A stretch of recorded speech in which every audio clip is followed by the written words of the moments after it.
In 1874, under the scorching sun of the Wyoming Territory, Evelyn Cade rode alone across barren plains and trails nearly erased by red dust. 6 months had passed since the day she watched her father, Marshal Henry Cade, collapse into a pool of blood, his badge still pinned to his chest. 3 men had left the scene that day, and from that moment on, Evelyn was no longer simply a daughter, she became a tracker. She carried little: her father's old revolver, survival skills honed through years on the move, and a leather notebook holding his final notes.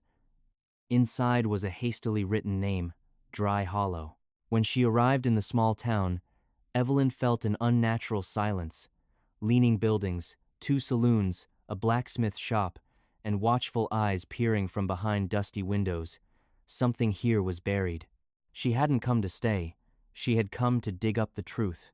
And if this town had once swallowed her father's questions, this time it would be forced to give up its answers.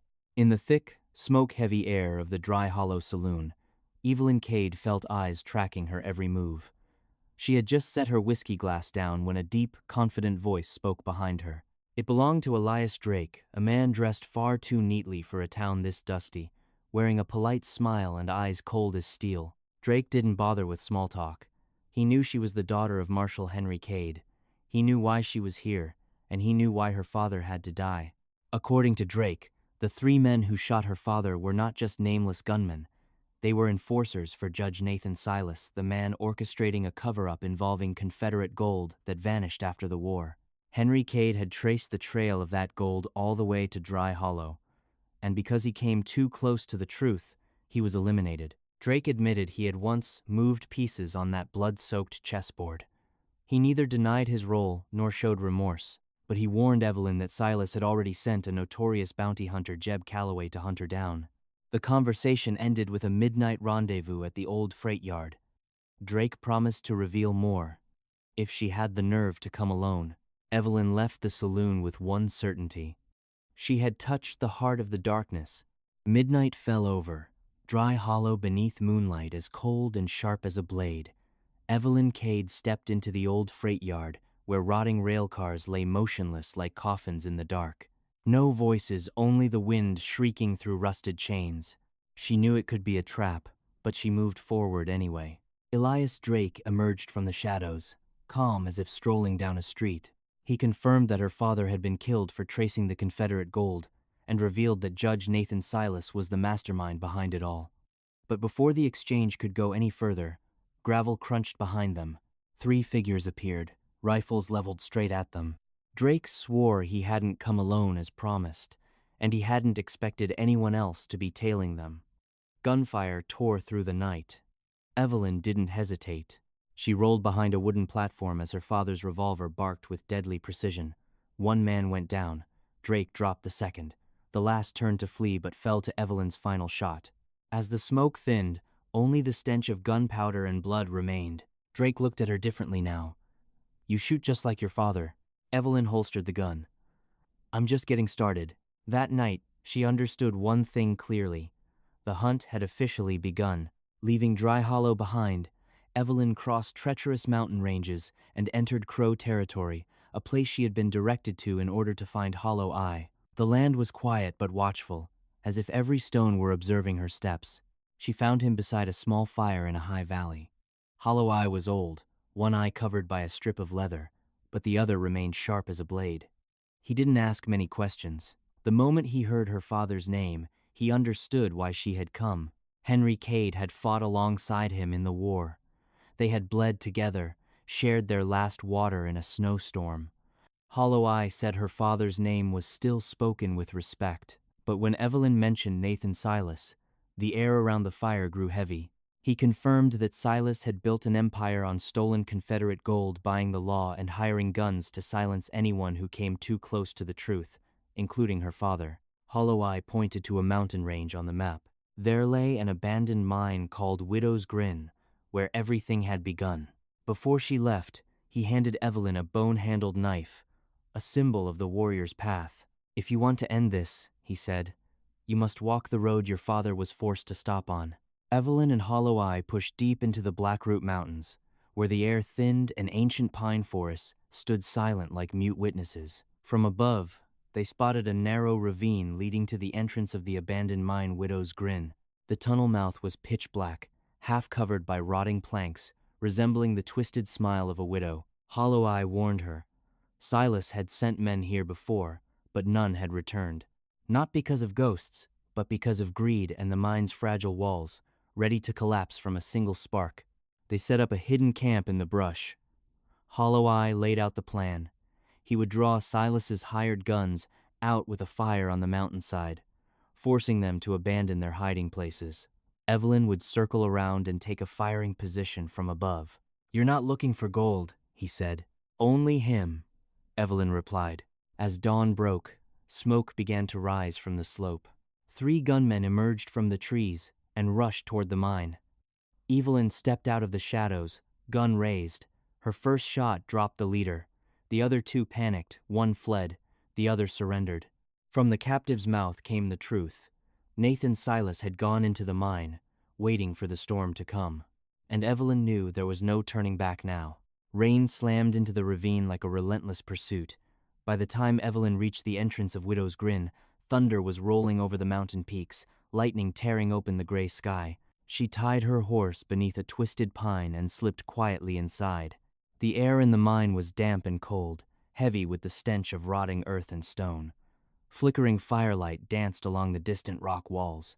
Voices echoed from deep within the sound, told her Silas was not alone. Evelyn moved past rusted rail tracks, every step measured. When the bend opened into a wide chamber, she saw 3 men standing around a fire. Among them was Nathan Silas, silver-haired, posture rigid, eyes cold, as if this place belonged to him. "Turn around," she ordered, her gun aimed squarely at his back. The next instant, everything exploded into chaos. One mercenary raised his rifle, but Evelyn was faster. Gunshots thundered off the rock walls. She rolled behind a wooden crate as a second shot grazed her shoulder. A man wielding a pickaxe charged and was dropped by a bullet to the leg. As the smoke thinned, Silas vanished through a narrow tunnel at the rear. Evelyn didn't hesitate. She chased him deeper into the mine, where the last traces of light faded and the true confrontation was waiting. The narrow tunnel led Evelyn down into a hidden cavern behind the mine, where a waterfall poured through a high lay in the rock, mist mingling with flashes of lightning outside, making veins of gold in the stone walls shimmer like fire. At the edge of the dark pool stood Nathan Silas, his gun already raised. "You've gone farther than your father ever did," he said calmly. "He wanted to bury it all. You buried him," Evelyn replied, her grip tightening on her father's revolver. Silas didn't deny it. He admitted to killing Marshal Henry Cade because he refused to stay silent about the stolen Confederate gold. The confession fell like stone, heavy and cold. The storm thundered beyond the cavern, but the stillness between them was even more terrifying. They fired at the same time. Gunshots cracked like thunder, ricocheting off the damp rock walls. Evelyn felt the kick in her wrist, the stench of gunpowder mixing with spray from the falls. Silas staggered, blood spreading across his coat. He took a step back, then another, and plunged into the churning water. His body was swept away in an instant, vanishing beneath white foam. Silence. Evelyn stood amid the cold gleam of gold, her hands shaking from exhaustion and pain. The revenge was over, but what it left behind, loss, blood, and truth, would follow her for the rest of her life. After Silas vanished beneath the dark water, Evelyn stood motionless in the cavern awash with gold. Veins of metal ran along the rock walls, shimmering in the mist from the waterfall, beautiful, almost unreal. But to her, it wasn't the light of hope, it was the light of blood and unmarked graves. This cold metal was what had killed her father. It had bought the law, fed hired guns, and turned greed into an empire. How many people had fallen just to protect a secret that never deserved to exist? Evelyn pulled from her coat the scrap of map her father had once hidden, the final clue leading to the hoard. She stared at it for a long moment, as if saying goodbye to everything that had brought her here. Then she drew the bone-handled knife Hollow Eye had given her and cut the map in 2. She didn't stop there. She tore it again, then released the pieces into the rushing water. The scrap spun briefly, then vanished into the darkness. She hadn't come to get rich. She had come to end a cycle of greed. Widow's Grin would sleep. The gold would remain in the mountain's heart, and from this day on, no one would die for it again. Dawn washed over the Blackroot Range in an ashen, pale light.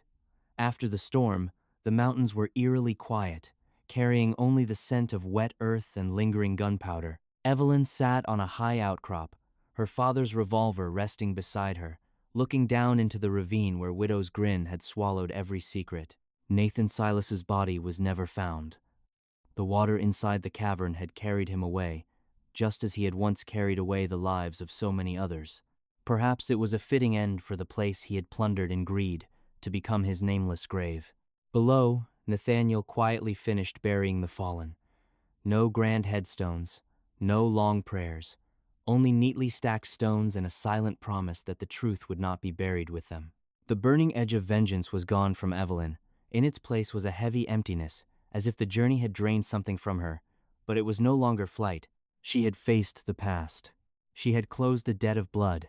As the sun climbed higher, light spread across the valley like a new beginning. No more gunfire, no more gold calling from the dark. Only the road ahead, and a woman no longer hunted by ghosts. At the crossroads at the foot of the mountains, Evelyn and Nathaniel reined in their horses. To the east lay Helena the town, the law, and the world where stories are told and remembered. To the west stretched the wilderness where the wind ran free and the past dissolved into deep forest. Nathaniel chose the west. He belonged to unnamed roads and lands still unmarked on any map. Evelyn looked east. She was no longer searching for gold, no longer hunting enemies. But there was one thing she still had to do to tell the truth. Not to glorify herself, but so that her father's death and the deaths of others would not be buried in silence. Before they parted, Nathaniel returned the bone-handled knife, the symbol of the journey they had shared. No promises, no lingering, just a knowing nod that each of them had to walk their own path. They turned away, riding in opposite directions. Behind them, Widow's Grin slipped into legend. Ahead lay an unwritten future. If you believe that justice doesn't end with the final gunshot, but also lives in the courage to tell the truth, leave a comment and share this story, because sometimes the strongest choice isn't revenge, it's choosing to move forward.